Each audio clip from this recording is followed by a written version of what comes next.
एक राजा थे, वैष्णव वेश में उनकी बड़ी निष्ठा थी। जहाँ भी कहीं तिलक और दाम देखते थे उसे ही अपना पूज्य स्वरूप जानकर मानकर उनकी पूजा करते थे, आराधना करते थे। राजा थे।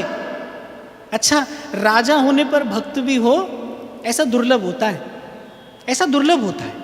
मैं तो ऐसा कहता हूं, संपत्ति के साथ सुमति केवल और केवल सत्संग की कृपा से प्राप्त हो सकती है। आपके पास संपत्ति भी हो और आपके पास सुमति भी हो, नहीं तो प्रभुता पाए काय मद नाय, प्रभुता अपने साथ मद लाती है। तो वो राजा भक्त श्रेष्ठ और वैष्णव वेश में, साधु के वेश में उनकी बड़ी निष्ठा। जहाँ तिलक दाम देखते बस वहीं साष्टांग दंडवत प्रणाम करने लगते, चरण धूल मस्तक पर चढ़ाते, षोडशोपचार पूजन करते, अन्न वस्त्र धन से उन्हें संतुष्ट करते। यही उनकी भक्ति थी। तो जैसा मैंने कहा कि राजा बड़ा आदर करते थे भक्तों का, साधु का, संत का। संत सेवा राजा के नगर में अखंड रूप से होती ही रहती थी। भक्ति भगीरथी प्रवाहित थी। राजा प्रसन्न वदन भक्तों की, संतों की सेवा में अपना जीवन लगाकर जीवन का परम लाभ प्राप्त कर रहे थे। यही परम पुरुषार्थ है।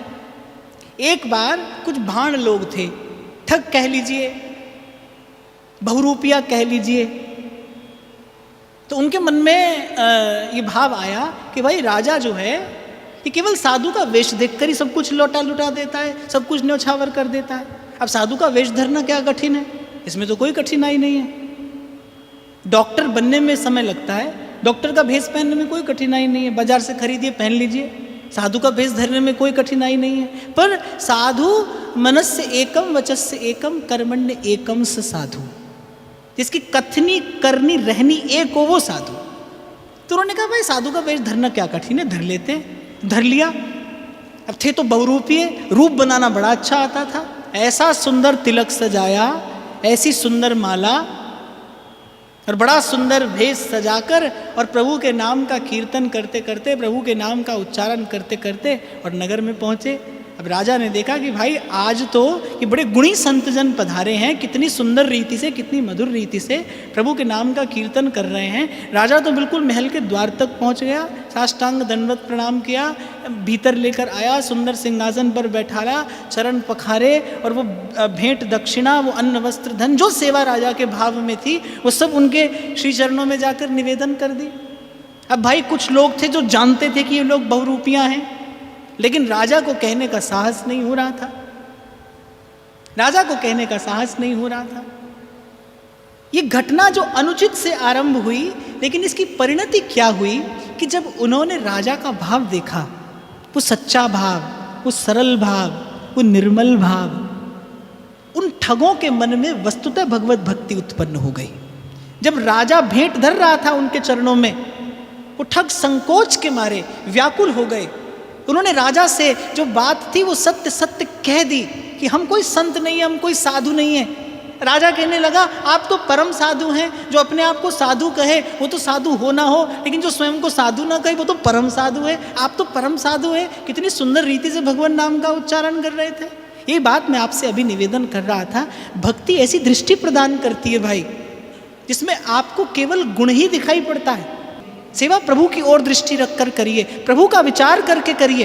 अरे उसने करने योग्य बनाया है तो आप कर पा रहे हैं। विश्वास करिए, मैंने देखे हैं ऐसे लोग जो निर्बल हैं, क्षमा करना, निर्धन भी हैं, सेवा करना चाहते हैं लेकिन साधन नहीं है। वो सेवा का सुख लेना चाहते हैं लेकिन साधन नहीं है, जीवन में अनुकूलता नहीं है। सेवा तभी कर पाते हैं ना आप जब प्रभु ने सेवा करने योग्य बनाया हो। जो भी करिए वो प्रभु पर दृष्टि रखकर करिए। हो सकता है राजा की दृष्टि ने पहचान लिया हो कि ये कौन है, पर राजा तो केवल अपने धर्म पर था। वो केवल अपने धर्म पर था। राजा ने प्रभु को लक्ष्य करके अपने धर्म का पालन करते हुए, अपने कर्तव्य का पालन करते हुए उन ठगों की पूजा की। परिणाम क्या हुआ? उन ठगों के हृदय में भगवत भक्ति प्रकट हो गई। उन ठगों के हृदय में विशुद्ध भक्ति प्रकट हो गई। राजा के संग से अंतर्निष्ठ नृपाल एक परम धर्म नाहिन धुजी। एक राजा अंतर्निष्ठ अर्थात सदा अपनी भक्ति को, अपने भाव को अपने अपने उर अंतर में, अपने हृदय में छुपा कर दुरा कर रखने वाला। और छुपाना दुराना भी कैसा है, वो न कभी माला जपते हैं, न कभी तिलक लगाते हैं, और तो और कभी हरि नाम का उच्चारण भी अपने मुख से नहीं किए, कभी सुना नहीं किसी ने उनके मुख से हरि नाम। और राजा की जो पत्नी थी, जो रानी थी, वो भी बड़ी भक्ता थी। उसके मन में केवल एक ही बात का कष्ट रहता था, एक ही बात की पीड़ा रहती थी, प्रभु आपने मुझे लोक परलोक साधने संवारने का सब साधन दिया है, बस मेरा पति भक्त नहीं है। आपने मुझे भक्त पति नहीं प्रदान किया, आपने मुझे सत्संग प्रदान नहीं किया। और कथा कहती है कि निद्रा अवश्यो भूप वदनते नाम उचार्यो। एक बार सोते सोते राजा के मुख से हा कृष्ण, हे श्याम सुंदर, ये नाम प्रकट हो गया। रानी निकट में सोई थी, बड़े भाव और प्रेम में भरकर राजा ने अपने मुख से निद्रा में ही इस नाम का उच्चारण किया। अच्छा, एक और बात, निद्रा में नाम कौन उच्चारण करता है? स्मरण जिसकी सूक्ष्म चेतना तक पहुंच गया होगा वही। नहीं तो भाई स्वप्न में तो संसार ही दिखाई पड़ता है, संसार के उठ पटांग स्वप्न ही दिखाई पड़ते हैं। डोंगरे जी महाराज तो कहते थे स्वप्न में भगवान का दर्शन हो, स्वप्न में संत का दर्शन हो, स्वप्न में किसी ऋषि मुनि के आश्रम का दर्शन हो, तो जानना चाहिए कि जो भजन भावना है अब वो आपकी सूक्ष्म चेतना तक पहुंचने लगी है, अब वो आपके भीतर तक उतरने लगी है। स्वप्न कसौटी है, स्वप्न कसौटी है कि हमारी सूक्ष्म चेतना कैसी है, हमारा वस्तुतः अंतर्मन कैसा है, चित्त कहाँ लगा है हमारा। बहुत उटपटांग स्वप्न देखते हैं लोग, कहाँ की बात कहाँ से देखते हैं। तो राजा ने बड़े प्रेम और अनुराग में भरकर हा कृष्ण, हा श्याम सुंदर नाम उच्चारण किया। रानी हतप्रभ रह गई। बड़ा दीर्घ काल पति के रूप में राजा के संग बिताया था, कभी राजा के मुख से भगवान का नाम नहीं सुना, न कभी माला फेरते देखा, न कभी माथे पर तिलक लगाते देखा, न कभी मंदिर जाकर भगवान को प्रणाम करते देखा। और रानी तो यही समझती थी कि राजा तो पूर्ण रूपेण भगवत विमुखी है, और बस इसी बात की शिकायत प्रभु से करती थी, प्रभु सब दिया लेकिन भक्त पति नहीं दिया, मुझे सत्संग नहीं दिया आपने, मुझे ऐसे विषयी पुरुष का संग आपने दे दिया, मेरा ही कोई ना कोई पाप कर्म रहा होगा। और बेचारी बड़ी व्याकुल रहती थी इस बात से। और जैसे ही रानी ने राजा के मुख से नाम सुना, रानी की प्रसन्नता की तो सीमा नहीं थी।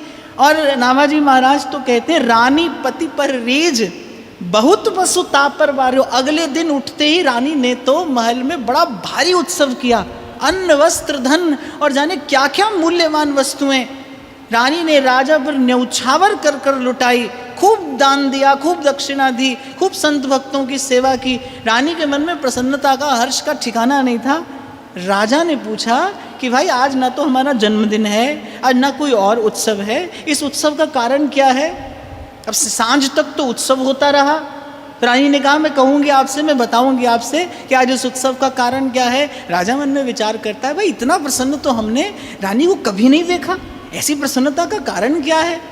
जब सांझ हुई, जब उत्सव विराम हुआ, दोनों महल में बैठे, तो राजा ने कहा कि कहो तो सही रहस्य क्या है, ये आज का उत्सव किस उपलक्ष्य में किया गया? आपकी प्रसन्नता का भी ठिकाना नहीं है, आपकी इस प्रसन्नता का कारण क्या है? रानी के नेत्रों में जल भर आया। रानी ने राजा का हाथ अपने हाथ में लेते हुए कहा कि स्वामी, मेरे जीवन में सदा एक ही बात का अभाव खटकता रहा, मैं एक ही बात की शिकायत प्रभु से करती रही कि उन्होंने मुझे भक्त पति नहीं दिया, पर आपने कल निद्रा में लेटे लेटे इतने प्रेम और अनुराग में भरकर प्रभु का नाम उच्चारण किया। अवश्य ही आप बड़ी गुप्त रीति से भजन करते हैं, आप बड़ी गुप्त रीति से प्रभु का स्मरण करते हैं। राजा का हाथ रानी के हाथ में था। राजा ने कहा कि क्या मैंने प्रभु का नाम उच्चारण किया? रानी ने कहा हाँ, एक बार नहीं 2 बार आपने हा कृष्ण, हा श्याम सुंदर 2 बार प्रभु का नाम उच्चारण किया। और जैसे ही आपके मुख से नाम श्रवण किया मैंने, मेरा रोम रोम पुलकित हो गया। आपने बड़े प्रेम और अनुराग में भरकर, बड़ी प्रीति से युक्त होकर प्रभु का नाम उच्चारण किया। ऐसा प्रेम, ऐसा अनुराग, ऐसी प्रीति अकारण नहीं हो सकती। अवश्य ही आपके और अंतर में बड़ी गाढ़ी भक्ति है, बड़ी बड़ी गाढ़ी गंभीर प्रीति है प्रभु की। रानी कहती जा रही है और राजा के प्राण छूटते जा रहे हैं। और बस अंत में राजा ने एक बात कही कि धिक्कार है मुझ पर मेरी भक्ति प्रकट हो गई, मेरा प्रेम प्रकट हो गया। और जाने राजा के हृदय में कैसा कष्ट हुआ, जाने उनके हृदय में कैसी पीड़ा हुई। तत्क्षण राजा ने अपने प्राण त्याग दिए।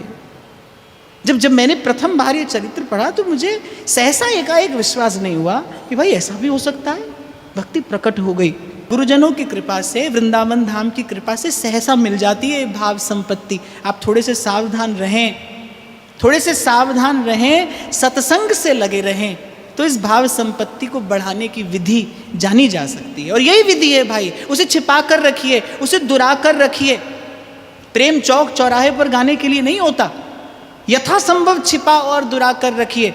राजा के लिए तो श्री नाभाजी महाराज कहते हैं कि कोई चिन्ह तक कभी राजा ने धारण नहीं किया, कभी तिलक नहीं लगाया, कभी हाथ में माला नहीं पकड़ी, कभी मंदिर में प्रणाम करने नहीं गया। और एक बार आज जाकर आप इस चरित्र का चिंतन करना कि कैसी गाढ़ी प्रीति राजा के हृदय में होगी, जीवन भर कैसा अद्भुत अनुराग राजा के हृदय में होगा, कैसी गुप्त प्रीति।